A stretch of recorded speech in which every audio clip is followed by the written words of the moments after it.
Arestado isang lalaking hooligan na nagnakaw ng cellphone sa isang cafe sa Quezon City. Aminado siya sa pagnanakaw na anya'y dala ng pangangailangan. Ang detalye ng kanyang modo sa unang balita ni Bea Pinlac. Masdan ng isang lalaki sa cafe na ito sa Cubao, Quezon City. Pasado alas 4 yan ng hapon noong Biyernes. Ang lalaki nag-order ng tinapay na agad na inihanda ng tauhan ng cafe na si Ara, hindi niya tunay na pangalan. Pagtalikod ni Ara, pasimpleng dinukot ng lalaki ang cellphone na naiwan sa counter. Agad niya itong itinago sa hawak niyang papel. Pagbalik ni Ara sa counter, pagkalabas na sabi niya bibili po siya ng bottled water sa labas. Medyo nagtaka na po ako bakit parang tumakbo siya pagkalabas po ng store. Hinanap ko na po yung phone ko.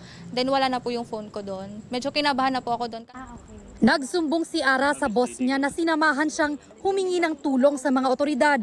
Sinubukan nilang i-trace pa ang cellphone pero na-unlink na po lahat. Nabago na po yung ID, yung password. Pati pagkatingin ko po, pati po social media and Facebook ko actually is na-access po nila.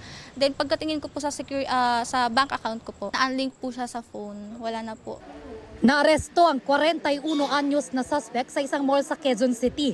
Nag-aabang na umano siya ng bagong biktima. Ayon sa pulisya, dati nang nasangkot sa pagnanakaw ng mga cellphone ng suspect na madalas magpanggap umanong customer at manalisi sa mga commercial establishment. Sa mga nakikipag-ugnayan sa amin, meron sa mga nabiktima sa Bulacan, Manila, Las Piñas, Pasay.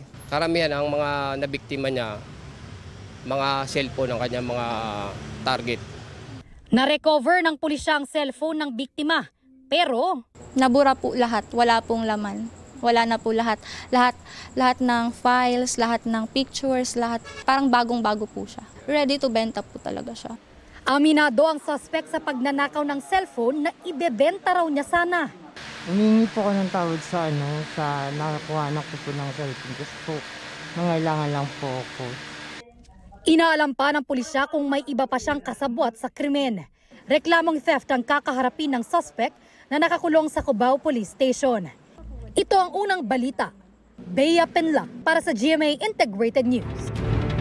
Igan, mauna ka sa mga balita, mag-subscribe na sa GMA Integrated News sa YouTube para sa iba't ibang ulat sa ating bansa.